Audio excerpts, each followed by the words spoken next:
Shalom, my name is Adam, and I welcome you to the parable of the vineyard. Every day, Yahuah is waking up a remnant, a group of people who are coming out of deceptions, realizing our walk is to consist of faith and obedience to his righteous commands. Each week, we read through and examine a portion of the Torah, allowing the Spirit of the Most High to guide, teach, and open our eyes and ears to the wondrous matters out of his law. Join us as we seek to be refined by his word, preparing ourselves for the return of our King of Kings, being faithful and obedient, walking in his way, truth, and life.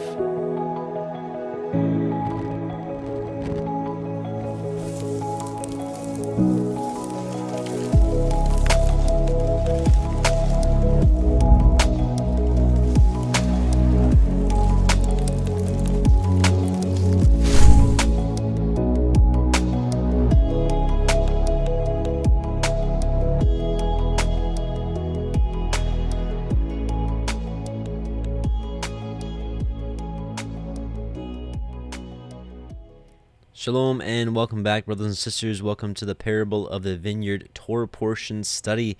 My name is Adam, your host, and I welcome you. This is week 18, Mishpatim, and this week is really a lot about what's typically translated as the judgments of Yahuah. But we were talking about this quite a bit actually yesterday in our in local fellowship, and thanks to a brother that really kind of opened my eyes to this, is a better way to define them are right rulings, such as if this scenario happens, this is what the right ruling would be. If like it was a court of law, a right ruling, like this is how the situation needs to be handled.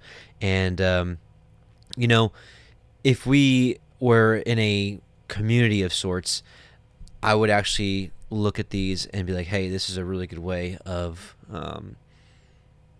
running a little town, so really can appreciate the Father's commandments, all of them, of course, but really these, there's something to be said here. So let's get into it. Quick prayer. Heavenly Father, Yahuah, we come before you in Yahusha's name, and we bless you and thank you. We thank you for your right rulings. We thank you for your Torah, all of it, to better understand you each week, each day as we study in your word. And we thank you for sending your word, Messiah Yahusha, that we may have life. And we thank you for opening our eyes to the goodness of your Torah in these last days. We bless you, and we pray you open our eyes and ears to seeing your word. Amen. Seeing and hearing, that is, of course. So let's get started with maybe a quick shofar, and we'll get started.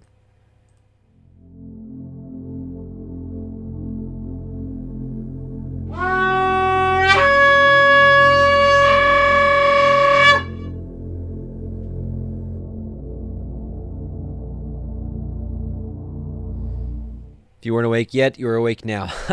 So here we are in Exodus 21, and so this is going to be, Mishpatim is Exodus 21:1 through 24:18, and again, most of it is all about what they call the judgments, aka right rulings, and we have quite a bit to go over. But before we go into this week's Torah portion, I actually wanted to just kind of finish up from last week. I kind of ran out of time. I apologize about that. But there was a little section in chapter 20 of Exodus I wanted to read in the Targums, and I'm actually going to read just the, I'm just going to read the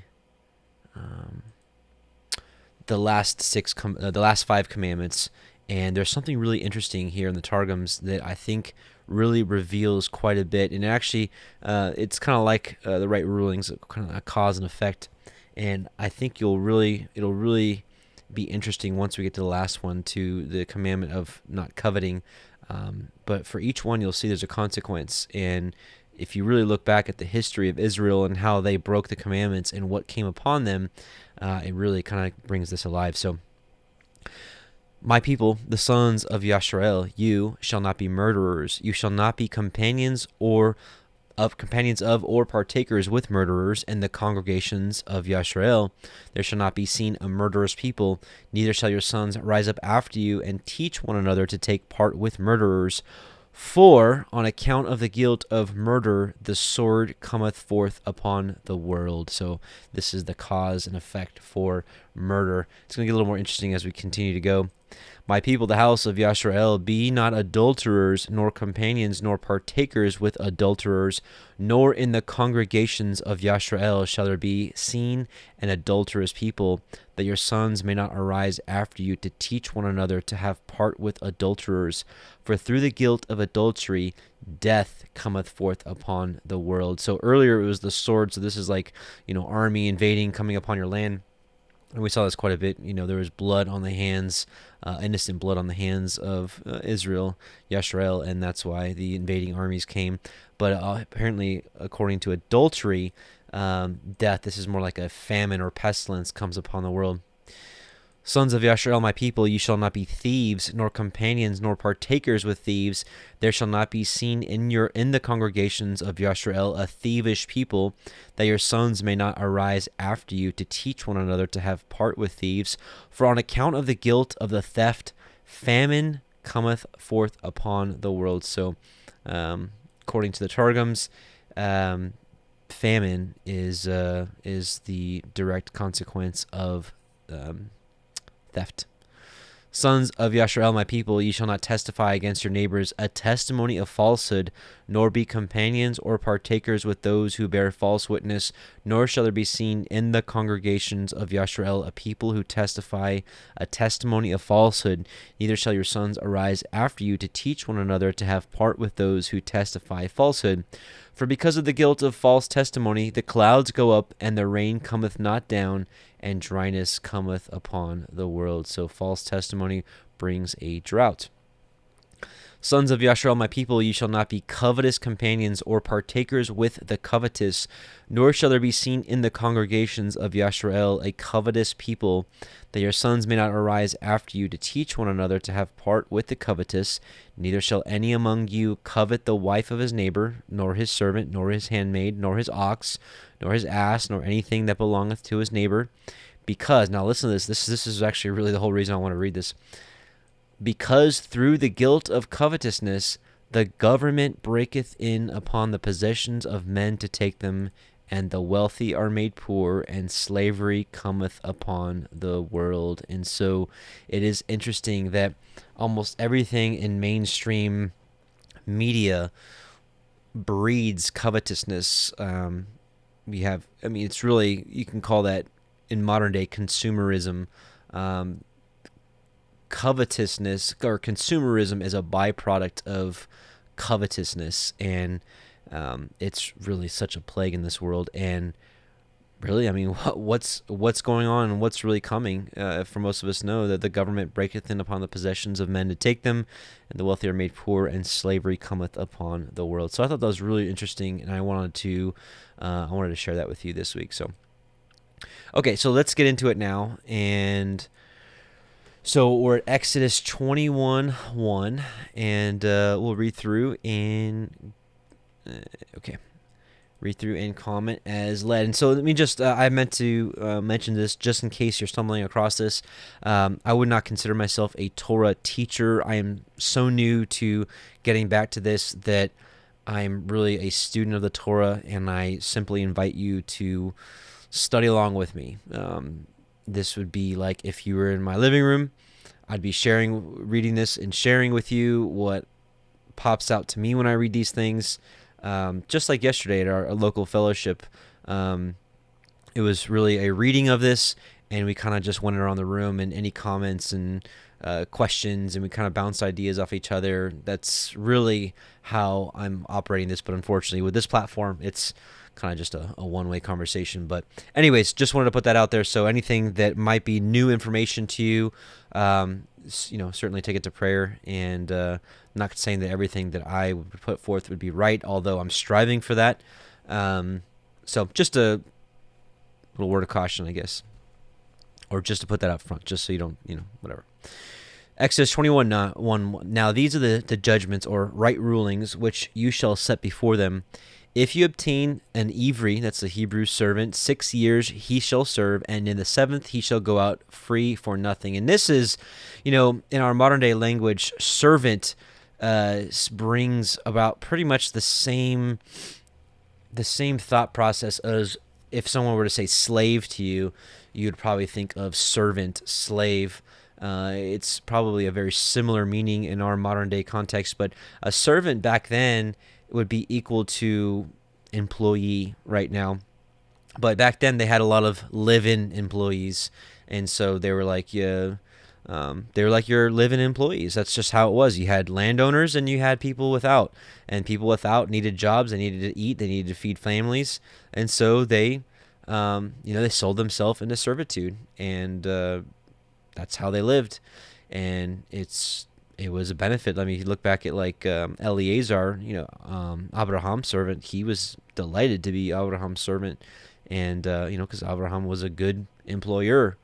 And if you look at how this country was built up, I know with people searching like Tartaria and mud flood stuff, it's like, okay, what was our history? I don't know, but I tend to think some things were preserved. And if you look at how this country was built up, at least from the 1600s upward, most of the people that built up this country, it was built on what was called, search the term, indentured servitude.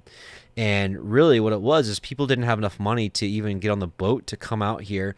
And so what they do is they'd sign a contract, and they either sign a contract with the boat owner or with a landowner that was coming out, or a wealthy person that was coming out. And these people it followed the biblical model. Most of them, at least, it was a 6-year contract, and then the 7th year they went out free.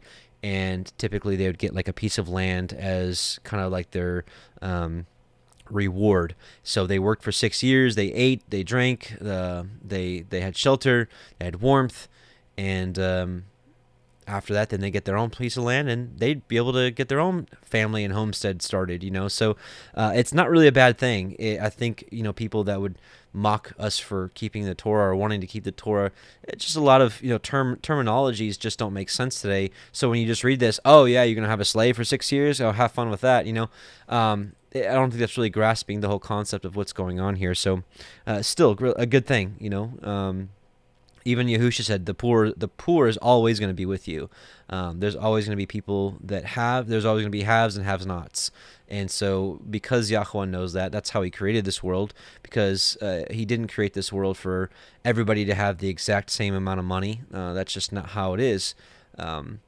So he has things in place to protect people and keep things rolling well. So anyways, I hope that makes sense.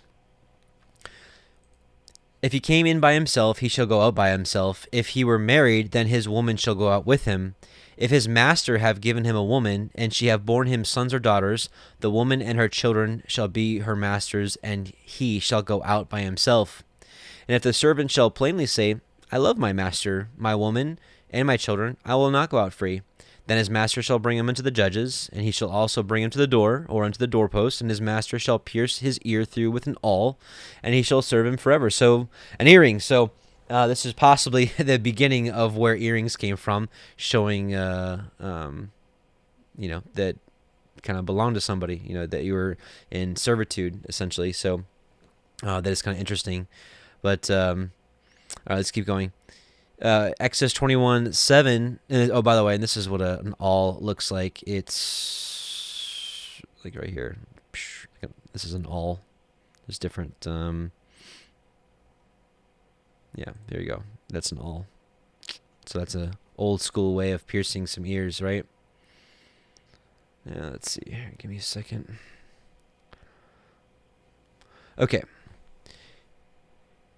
Exodus 21:7, and if a man surrenders his daughter to be a maidservant, she shall not go out as the men servants do. If she please not her master, who has betrothed her to himself, then shall he let her be redeemed. To surrender her unto a strange nation, he shall have no power, seeing he has dealt deceitfully with her. And if he have betrothed her unto his son, he shall deal with her after the manner of daughters. If he take him another woman, her food, her raiment, and her duty of marriage shall he not diminish.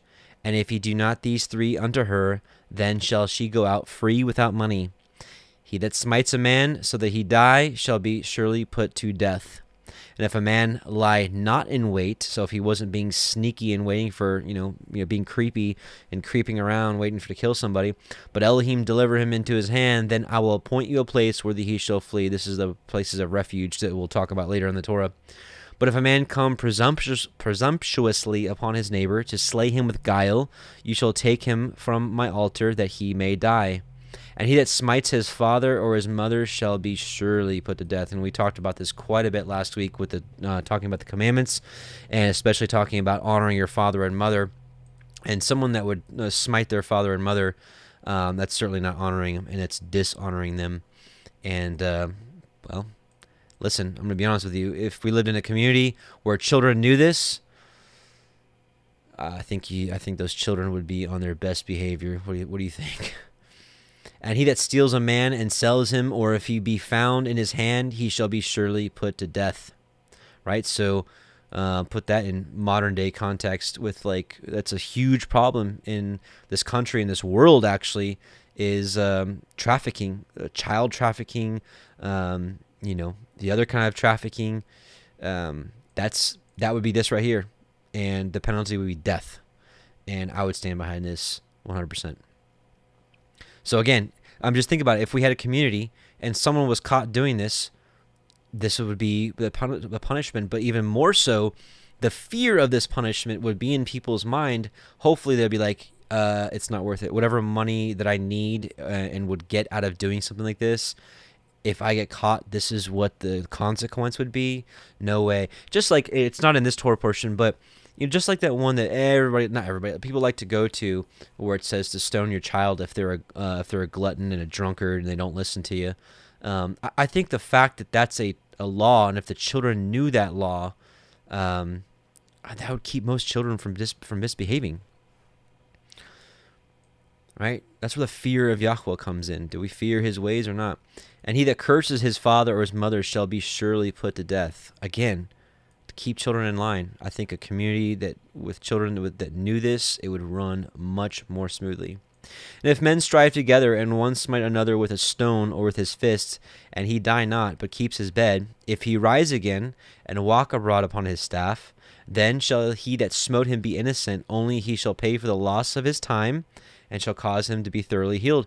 And, while our modern-day courts have some of their issues, this is still really employed to this day. I mean, if you look at, lawsuits, if someone is at fault for causing someone else to lose, time at work and their health and their hospital bills, typically the judgment or the right ruling would be in favor of the person that got hurt, and so that the person that hurt them, they would have to pay for their lost time at work, for their healing, things like that. So that's a biblical precept that's still being employed at large.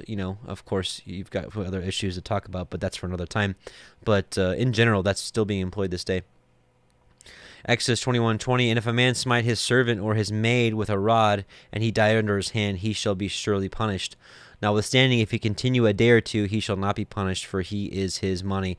And obviously, a lot of people would have issues with this in a modern-day context, but we can talk more about that another time.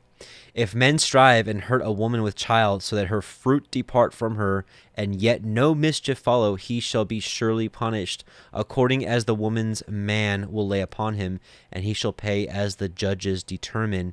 And if any mischief follow, then you shall give life for life, eye for eye, tooth for tooth, hand for hand, foot for foot, burning for burning, wound for wound, and stripe for stripe.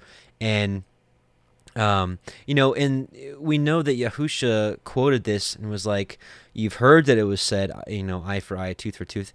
I think Messiah Yahusha was teaching us that, hey, you can even rise above this, because you have the right to sue a man at the law for an eye and tooth for tooth. But I think he's just saying that, if someone, smites your tooth out, or if, following this mischief, of course, with the woman losing her child, and if any mischief follow that, then you have the right to be like, hey, you knocked out a tooth, your tooth is gone too. I think he was teaching us that, hey, you know what? Let it happen and let Yahuah deal with it. And just let it go. It's kind of the same thing. He's like, if someone sues you at law to have your coat, give him what else? He said give him something else also. I think you know what I'm talking about. So, and then he goes into like, if someone asks, give it to him. I just think he appreciates that kind of attitude, that knowing that Yahuah sees everything and Yahuah would take care of you in any situation. And if a man smite the eye of his servant or the eye of his maid that it perish, he shall let him go free for his eye's sake. And if he smite out his manservant's tooth or his maidservant's tooth, he shall let him go free for his tooth's sake. Or if an ox gore a man or a woman that they die, then the ox shall surely be stoned, and his flesh shall not be eaten, but the owner of the ox shall be innocent. But if the ox were to want to push with his horn in time past, and it has been testified to his owner, and he has not kept him in, but that he has killed a man or a woman, the ox shall be stoned, and his owner also shall be put to death. So, some of us are landowners out there right now and have livestock, and so this would 100% apply to you. But, even for some of us that aren't quite there yet, like, let's say, I've got 3 dogs, and what if one of them has had issues with biting in the past, and, let's say one of them had bit somebody before, and let's say I had a faulty fence or something, and my dog got out and bit somebody before, and, maybe I didn't get in trouble then, but let's say something was filed against me, and that dog went out again, and then it killed somebody. It's like, wouldn't I be guilty? Wouldn't I be guilty because I knew better, because I knew that dog had issues? So this is kind of what it's saying here with this ox. This ox was aggressive before and gored somebody before, but now this time it killed somebody, and you didn't do something about it. Well, now that's on you. So that's a big problem. And so, again, these are just things that happen in life, and Yahuah knows they'll happen. So it's like, he has some preset right rulings. So if this happens, this is how to make it right. If there be laid on him a sum of money, then he shall give the ransom for his life, whatsoever is laid upon him. Whether he have gored a son or have gored a daughter, according to this judgment or right ruling shall it be done unto him. If the ox shall push a manservant or a maidservant, he shall give unto their master 30 shekels of silver, and the ox shall be stoned. And if a man shall open a pit, or if a man shall dig a pit, and not cover it, and an ox or an ass fall therein, the owner of the pit shall make it good, and give money unto the owner of them, and the dead beast shall be his. And if the ox of one man hurts the ox of another that he die, then they shall sell the live ox, and divide the money of it, and the dead ox also they shall divide. So this is, these are just righteous rulings. So your animal goes over and kills the other. You sell the one that's alive, and you split the money. It's like, that's fair. Or if it be known that the ox used to push in time past, and its owner has not kept him in, that's what I was telling you. Like, if you've got a faulty fence, or if you let it out, and in this you got this really testy bull, maybe you ought to just keep it by itself, or not let it, go out and graze with the rest of the flock, or whatnot. So if the owner has not kept him in, he shall surely pay ox for ox, and the dead shall be his own. So again, this is where if it's happened before and you didn't take care of it, well, now the right ruling's a little differently. So again, just giving you different scenarios for different things that happen. Exodus 22. If a man shall steal an ox or a sheep and kill it or sell it, he shall restore 5 oxen for an ox and 4 sheep for a sheep. So again, cause and effect, or action and a way to make it right. So you steal, you get caught, you're going to have to pay 5 oxen for 5 oxen for an ox and 4 sheep for a sheep. If a thief be found breaking up and be smitten that he die, there shall no blood be shed for him. And if the sun be risen upon him, there shall be blood shed for him, for he should make full restitution. If he have nothing, then he shall be sold for his theft. If the theft be certainly found in his hand alive, whether it be ox or ass or sheep, he shall restore double. So I want us actually, the Targums really doesn't have much different this Torah portion, but this is the one section I actually do want to read. And it has a little more clarity on actually what's going on here, and it really has to do with intent of the thief. If a thief be found in a window of the wall and be smitten and die, there shall not be on his account the guilt of the shedding of innocent blood. If the thing be as clear as the sun that he was not entering to destroy life, and one hath killed him, the guilt of the shedding of innocent blood is upon him. And if spared from his hand, restoring, he shall restore. So this is really the big difference here, because let's be honest, there's different kinds of thieves. It's like if saying all thieves are equal is kind of what this is. This is saying that all thieves are equally okay to kill if you find them trespassing your house, and it's saying that that's not okay. And let me explain. It's like when I was in the military, we had what was called like we had like a scale of deadly force. You know, you had different threat levels, like different threat levels. Like someone coming at you, like wanting to punch you, is a different threat level than someone coming at you with a knife or with a gun. You would react differently to those situations. So what this is saying here is, if it's clear as the sun, which is what I have highlighted here, clear as the sun that he was not entering to destroy life, and one hath killed him, the guilt of the shedding of innocent blood is upon him. So there's a difference between someone that's really hungry and gonna come into your house and try to steal some food, rather than someone that's intent on coming in, slitting your throat and stealing all your goods or whatnot. So it's saying right here that if there's no intent of killing, you're not supposed to kill them. Certainly, if someone, even today, were to come into my house, even if he was hungry and I found him in the middle of the night creeping around my house, I might take a baseball bat and take him down or something just to disable him. But whereas in a different scenario, if someone's like creeping in my house with a gun, or a knife, that's, you react a little different story. And that's also, by the way, that is not what Yahusha was saying when he was saying, in my opinion, excuse me, I can't speak for him, but from what I understand about turn your other cheek, when he's saying turn your other cheek, when someone is accusing you or berating you or putting you down or suing you at the law or whatever it may be, you can turn the other cheek, right? I don't believe he's talking about someone that wants to come in and kill your whole family and be like, oh, here you go, do with them as you'd like, and then here's my cheek, kill me too. I don't think that's what he's saying. So anyways, that I don't mean to go off on that little tangent, but the Torah, I believe, here is saying that we have to assess different things, and I don't think we have the right. I wouldn't have the right to kill somebody if they came into my house and they just wanted to go through my pantry and grab something and leave. And I know that's it's a touchy subject, especially self-defense. Even in this Torah walk is really touchy for some people. And I don't really want to go that too far down that rabbit hole, but I'm just saying I believe what the Targums is saying here to be correct, that we'd have to assess it, and that if someone were to come in to my house and just want to go through my pantry and leave, if I were to shoot him in the head and kill him, I think I would be guilty, and I don't think that would be right. The intent, right? And that's what it's saying here. If the thing be as clear as the sun that he was not entering to destroy life. And again, just going back to military training, is that there was different threat levels, and so like we were taught this stuff. So like if someone came, if I was if I was guarding a post or something, and someone was coming at me with a fist of cuffs, and I shot him in the head, I would be court-martialed, and I would have been in jail for the rest of my life.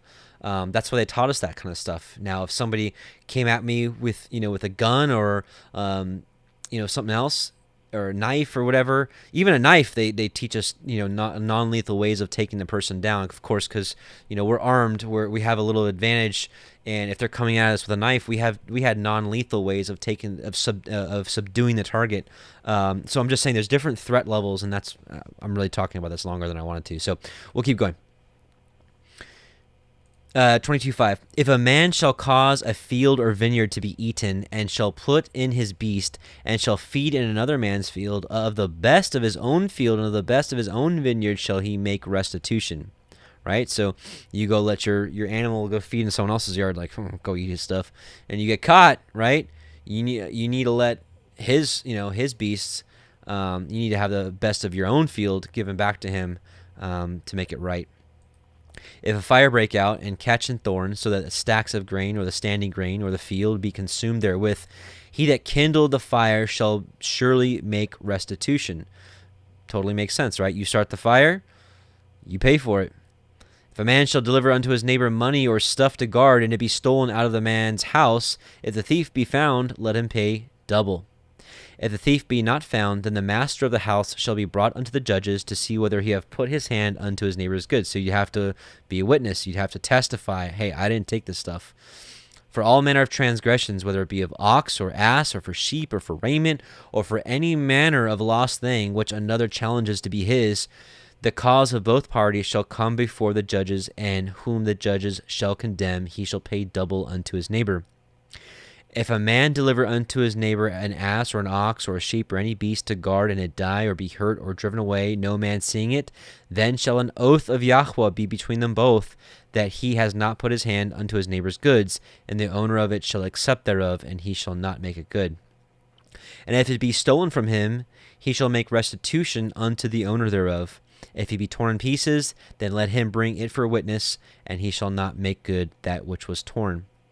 If a man, so again, if you have livestock, this totally applies to you now. Now this is kind of a catch-all, and if a man borrow aught of his neighbor, and it be hurt or die, the owner thereof being not with it, he shall surely make it good. So, example, you borrow your neighbor's lawnmower, and it's old, it's rickety old, right? But you borrow it, and you're mowing the lawn, and it breaks in your possession, make it good.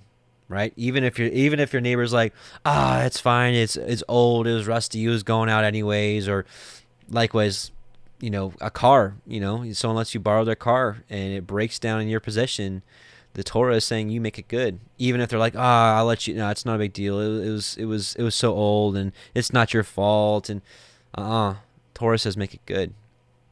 Yahuah sees these things. But if the owner thereof be with it, he shall not make it good. If it be a hired thing, it came for his hire. So if the owner be with it, so like, so same scenario, same scenario but a little bit different. You're in your neighbor's car and you're driving. He's with you. It's saying you shall not make it good. But if you're driving his car and he's not with you, you make it good. Because it takes a lot of the unknowns out. Because it's like he doesn't know. What if you were like racing it around and you broke the engine? Or the same thing, the lawnmower, you're being reckless with it and you broke it, or he's there, the lawnmower with you, and he sees you're just doing it normally, and it just dies. It's like, he's like, okay, obviously you didn't do anything to break it, but if he's not there, it's a gray area. He doesn't know. And so that's why Yahuah was like, no, make it good. Exodus 22:16. And if a man entice a maid that is not betrothed and lie with her, he shall surely endow her to be his woman. So this is, in modern day, this is saying that it's like, your casual, whatever. People get together and they have intercourse.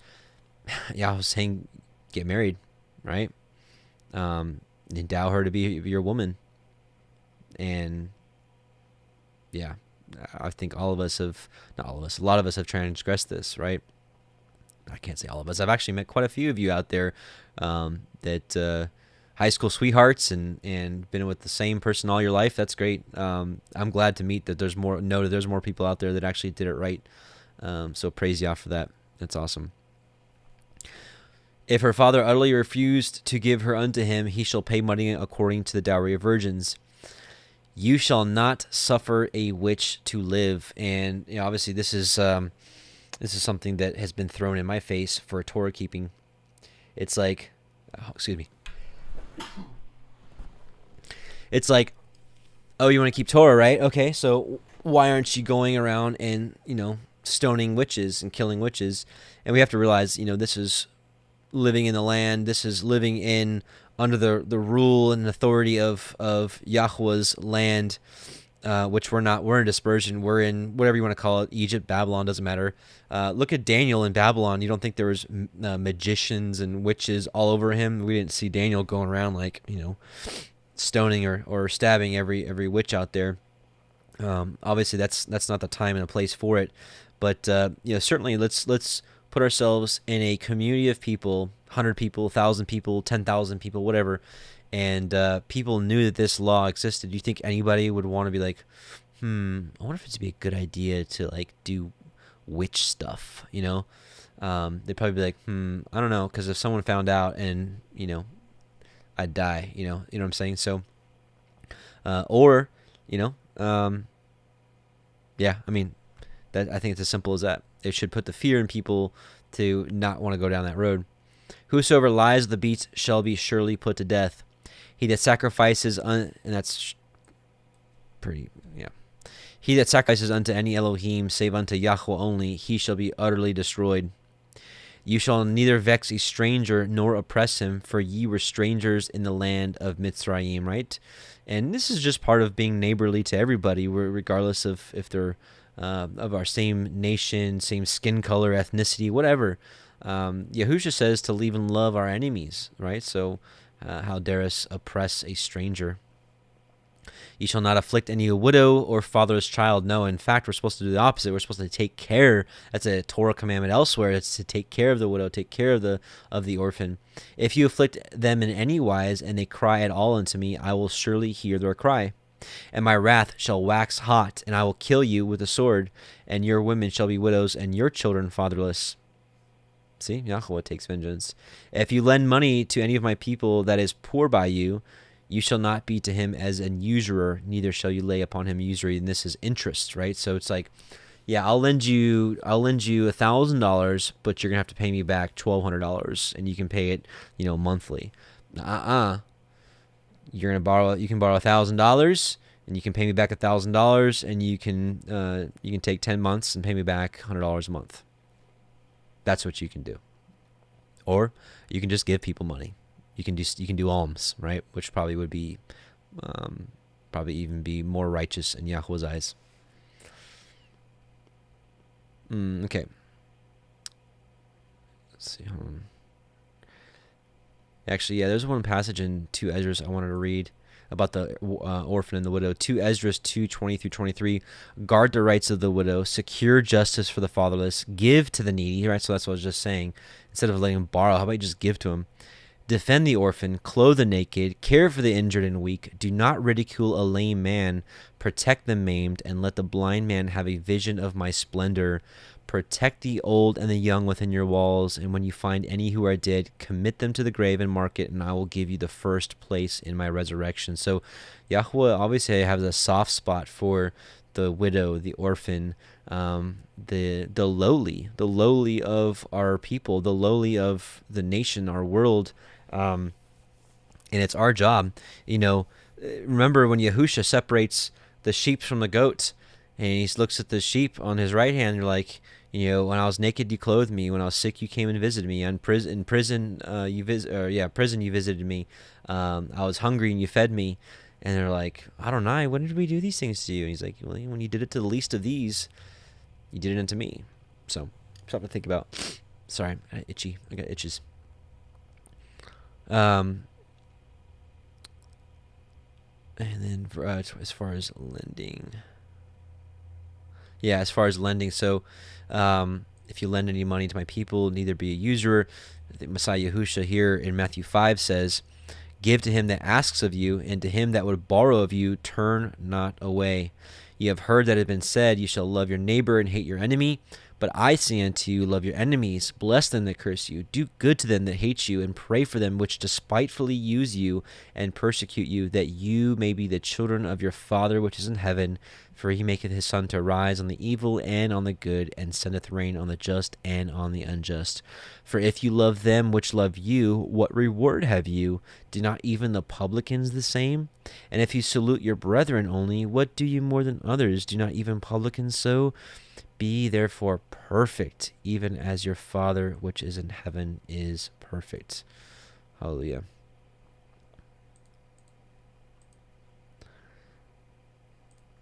If you take at all your neighbor's raiment to pledge, you shall deliver it unto him by that the sun goes down. And we're going to talk more about this.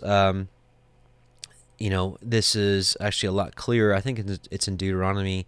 It says you have to pay them the same day before the sun goes down. So I know there's quite a few verses in the New Testament that makes it allude to the morning being the start of the day. But I think if you take an honest look at the Torah, I think the Torah is our foundation. I think you'll find in many places that the Torah is very specific, that the day ends at evening and the next day starts at nighttime.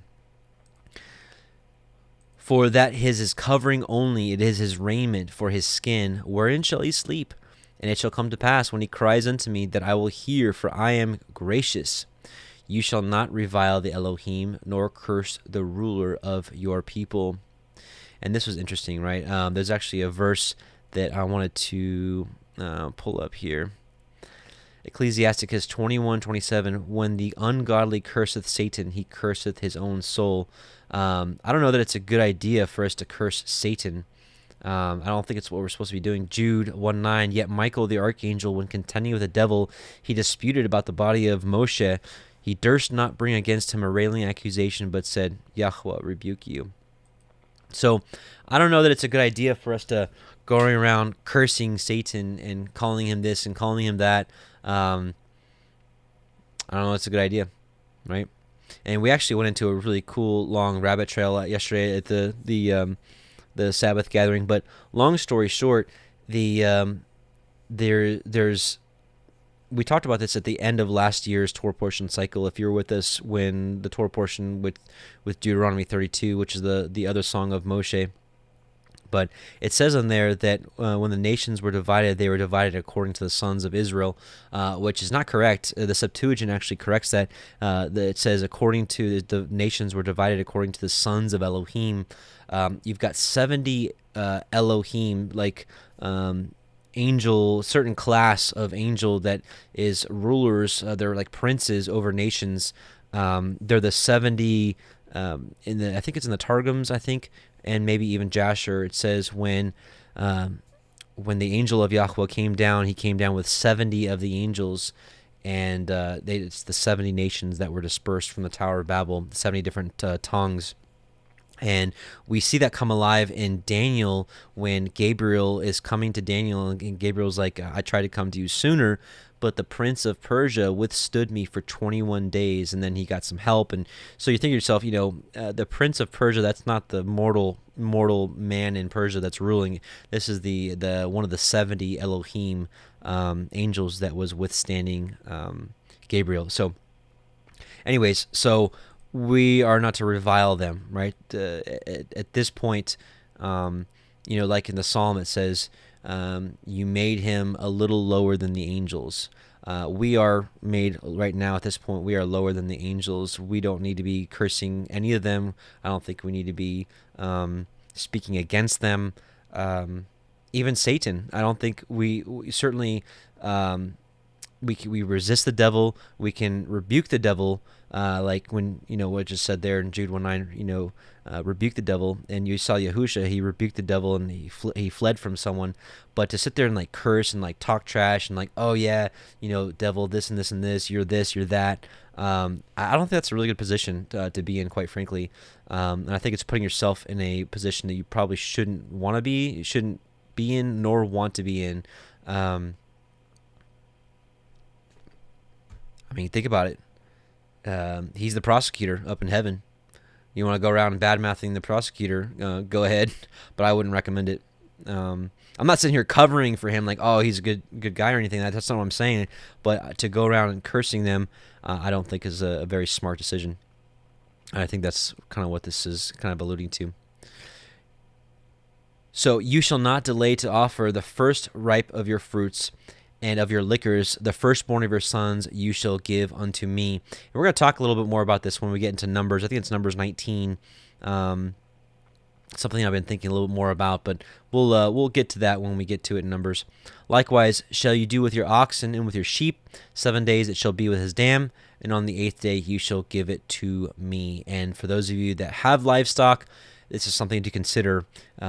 if you're raising your livestock in a Torah observance, this is something to certainly consider. And ye shall be holy men unto me, neither shall ye eat any flesh that is torn of beasts in the field. Ye shall cast it to the dogs. All right, so chapter 23.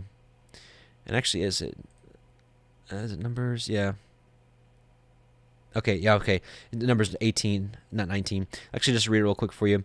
And those that are to be redeemed from a month old, thou shalt redeem according to thine estimation for the money of 5 shekels after the shekel of the sanctuary, which is 20 gerahs. And so I heard this from a brother recently at a gathering we had about a month ago, is that he wanted to follow the Torah, even though we don't have, a temple or priesthood, active priesthood at this time. He's like, just took some money that I would maybe equate to shekels and he gave it somewhere, I think it's better than nothing, and it's something I'm considering doing as well. I haven't done this yet, but something I'm considering doing, because it's like, and you go through this, it might seem silly, like, oh, I don't, there's no temple, there's no Levitical priesthood to give this to. I agree, but there's people that are acting like what the Levites did, which was to guide people in the way and things like that. So I think there's someone that I can give it to, or you can maybe sow it that's somewhere where it's fruitful, someone that's in need or something, and you can just let Yahuah know that was what that money was for. I don't know, just something to consider. I don't know where you're at in your walk. Where I'm at currently is I want to look at the Torah and be obedient in any way I can, even if it seems silly or frivolous or, whatever it may seem like. I don't know. I just think he deserves every ounce of effort from us, and something like this, so something to take to prayer for sure. And it's obviously, if it's a new concept, you probably take some time to think about that one. So chapter 23, you shall not raise a false report. Put not your hand with the wicked to be an unrighteous witness. You shall not follow a multitude to do evil, neither shall you speak in a cause to decline after many to pervert judgment. So think about this. You shall not follow a multitude to do evil, right? Think about like modern day like riots and protests and whatnot. It's one of the reasons why I don't think I'd ever join one of those, is because, you could say, hey, well, Adam, what about a peaceful protest? Yeah, sure. Okay. Maybe so. But it's certainly why none of us should ever participate in a riot. And I always think, obviously, that's pretty obvious for obvious reasons. I don't think anybody, one of you that would be listening to this video would be like, wonder if I should go to the next riot.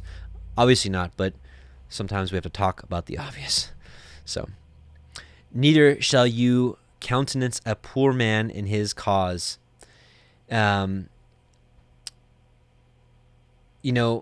And this is something I think it's a little bit, this is something that, we'll talk a little bit more. Actually, I think we'll get back to this here at this point in a second about the poor man and his cause. If you meet your enemy's ox or his ass going astray, you shall surely bring it back again to him. So if you see the ass of him that hates you lying under his burden and you would forbear to help him, you shall surely help with him. So this is something we have to really think about, and it's a lot. I think you can really expound this out into just more than just animals. If someone that hates you, and you can, there's an opportunity to do good to him, I think you should take it. Like we were talking about yesterday in the fellowship, is like if you're at work, right, and somebody messes up, and even if this person that messes up hates you, but you can cover for them and save their and they imagine if they see that and they're like, why would you do that for me? I hate you. You can just be like, well, you can even just be honest, be like, well, I follow the Torah of the Most High, and that's kind of what it tells me to do. You don't think that would do something to them? You don't think they'll like go for a whirlwind and be like, what? They'd be lying in bed at night at 3 a.m. and be like, why did he do that? What's this Torah? Who's this Messiah? I don't know. Just thinking about it. But, at face value, you live out in the country and you see your neighbor's donkey get out or the goat that gets out, which is probably more likely to happen. Help him out. It's the right thing to do. That's what the Torah says. It's the right thing to do. It's like, and those of you that live not quite in the rural area yet, like myself, your neighbor's dog gets out. Help it. You don't open the blinds and be like, oh, no, that's so-and-so's dog. I ain't helping them. Mm-mm. No. Help them. Especially if they're your enemy. Not especially. It doesn't matter. They can be your favorite neighbor or your least favorite neighbor. You help them, period. You see stray dogs running down the street, bring them in your house. Take care of them until, you can get them back to their owners. Do the right thing. You never know who you can touch. You never know. And, this is a great way to do what Messiah Yahusha says. He says, we're the light of the world. Let your light so shine before men that others may see your good works and glorify your Father which is in heaven. Very simple. You shall not pervert the judgment of your poor in his cause.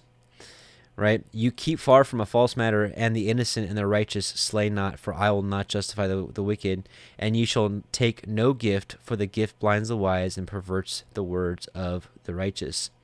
And you shall also not oppress a stranger, for you know that you know the heart of a stranger, seeing you were strangers in the land of Mitzrayim. So think about this. It's like you have to judge righteously in every case. And, this is really more for the judges, and this is not for the average person. But, if any of you ever get in a point where you have to judge matter between brother and brother or sister and sister or household and household, it doesn't matter if one is poor, if one is rich. So it's like you can't be like play Robin Hood, where it's like you've got a rich man versus a poor man. And let's say the rich man is right. You can't be like, well, the poor guy is really poor. He could really use the ruling in his favor. No, you can't do that. You cannot do that. It doesn't matter. You could have Bill Gates versus Mr. Poor Guy, and if Bill Gates is right in the case, in that specific case, not his overall character, but that specific case, and you're judging it, you have to judge in favor of who is right. And you can't. This is also saying you can't take bribes, right? You can't take a gift, for the gift blinds the wise and perverts the words of the righteous. Can't do it. In 6 years you shall sow your land and shall gather in the fruits thereof, but the 7th year you shall let it rest and lie still, that the poor of your people may eat, and what they leave the beasts of the field shall eat. In like manner you shall deal with your vineyard and with your olive yard. I think this is a great idea. Once we get some a steady gardening system going on, I think I'd like to employ this. I think Yahuah would meet that and be like, you want to keep this part of Torah, huh? Who knows? What if he gives you triple the harvest you would get in those 6 years because he knows you're going to rest it on the 7th year? Who knows? 6 days you shall do your work, and on the 7th day you shall rest, that your ox and your ass may rest, and that the son of your handmaid and the stranger may be refreshed. And in all things that I have said unto you, be guarded, and make no mention of the name of the other Elohim, neither let it be heard out of your mouth.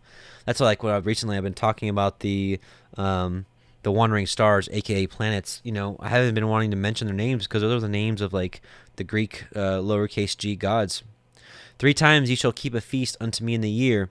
You shall guard the feast of matzah, unleavened bread. You shall eat matzah, unleavened bread, 7 days, as I commanded you in the time appointed in the month Abib. For in it you came out from Mitzrayim, and none shall appear before me empty.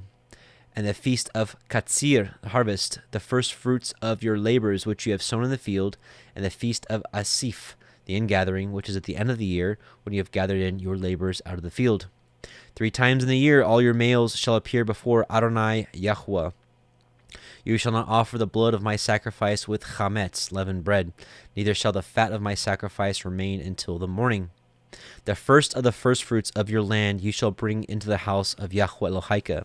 You shall not seethe a kid in his mother's milk. Now, a Jewish tradition has become that you can't have meat with milk with a dairy product on it. So, like cheeseburger would be out, for example, or like if you had a taco, you can't have the ground beef with with cheese on top of it, or even sour cream.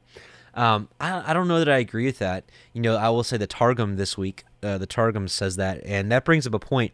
For those of you that are also studying the Targums on your own, there are some insertions in there that I just don't agree with. I think the book 98-99% I think is on and is amazing, but you can tell in some parts there was some parts added to it. I think that's where we have to be Bereans and realize that really not any book that we read is perfect. I mean, you all know that I love the Sefer. It's my favorite book, but it's not perfect. There's some things I read in there I'm like, I don't agree, and I love Dr. Pigeon, and he knows I'm not speaking ill about him. There's some things that he knows I disagree with, like the use of expanse instead of firmament, little things like that. But we're all going to disagree a little bit. It's okay.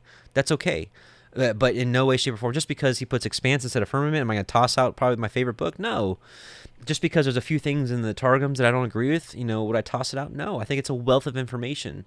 Same thing with the Septuagint. The Septuagint, I think, gets the ages wrong in the timeline for Shem, which some people totally throw out the notion of Shem being Melchizedek, which it's in like three different witnesses that Shem was Melchizedek, the one that ministered to Abraham back in the day. But because I think the Septuagint gets it wrong, doesn't mean I'm going to toss out the entire Septuagint because of that. So we just have to be Bereans and test all things.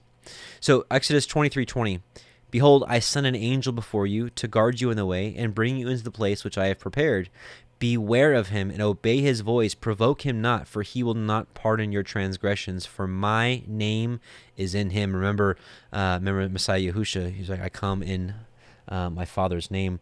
And actually, I want to do a quick screen share. I want to share a post I did with you. I did just a little while ago. Hang on. Give me just a moment. And it's just a...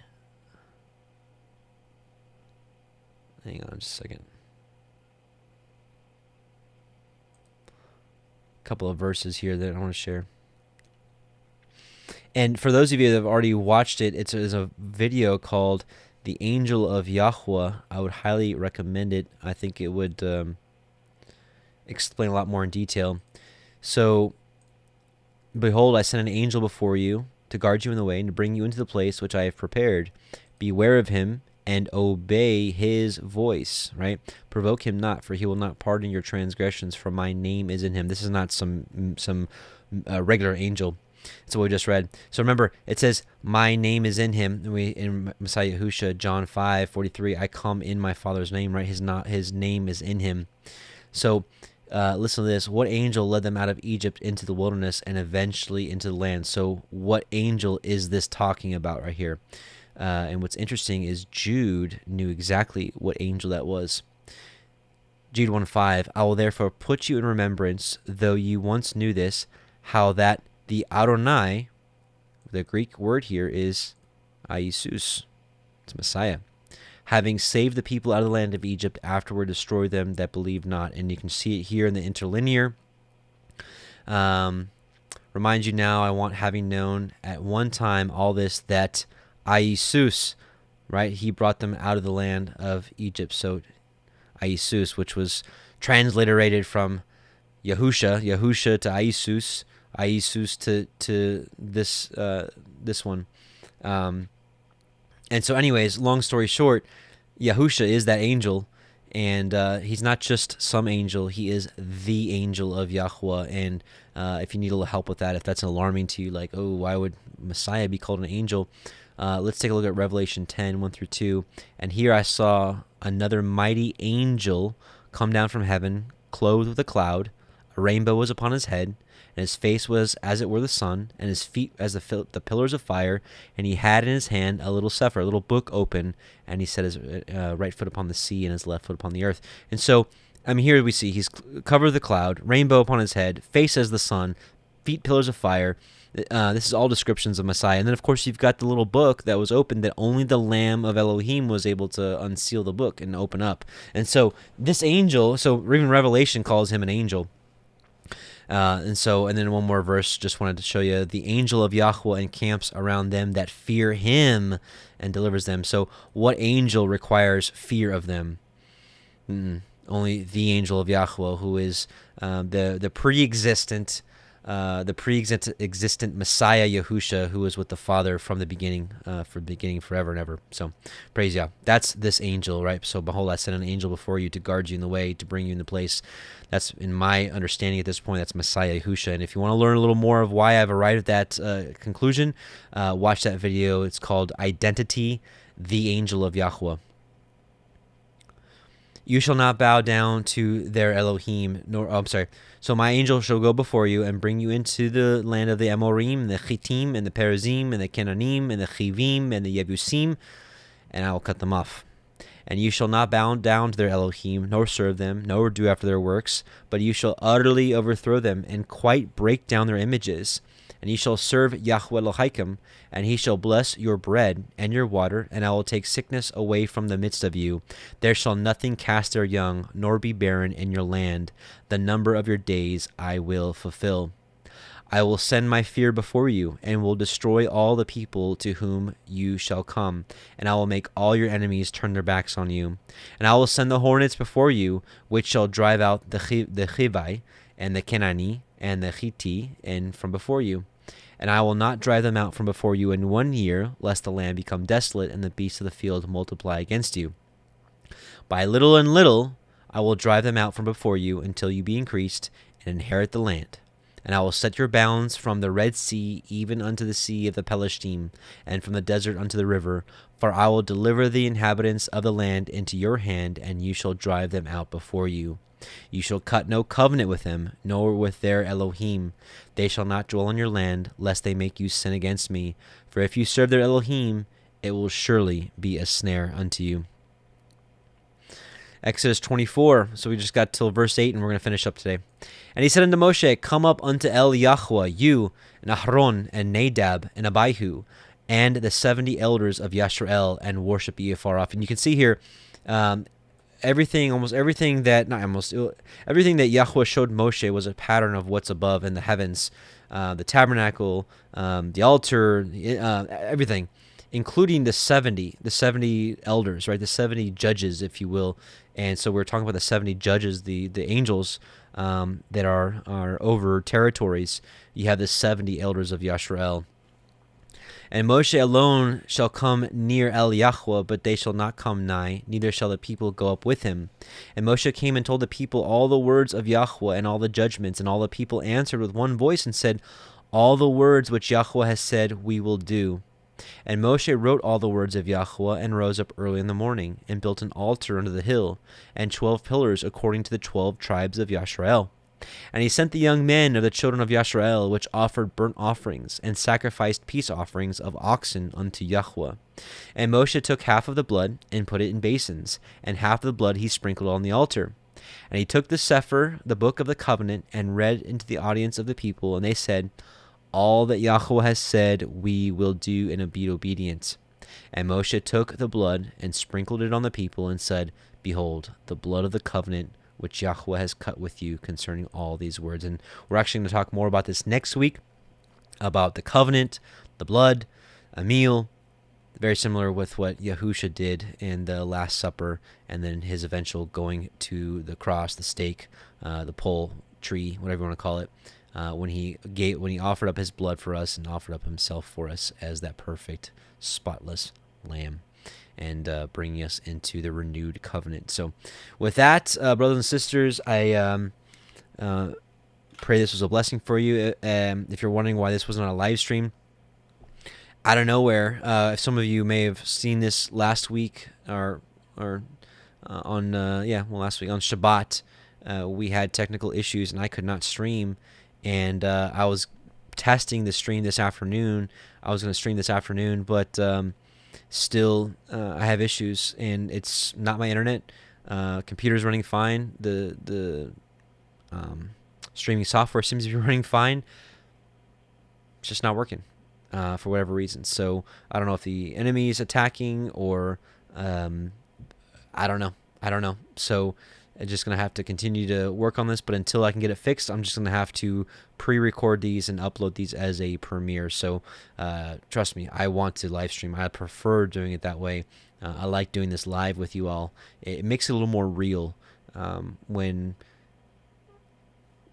we're doing this live, and I know a lot of people watch these more. I think more people watch these as a recording anyways, but I really like doing these lives. So I'm really going to try to fix these, and I hope it's not just YouTube messing with me.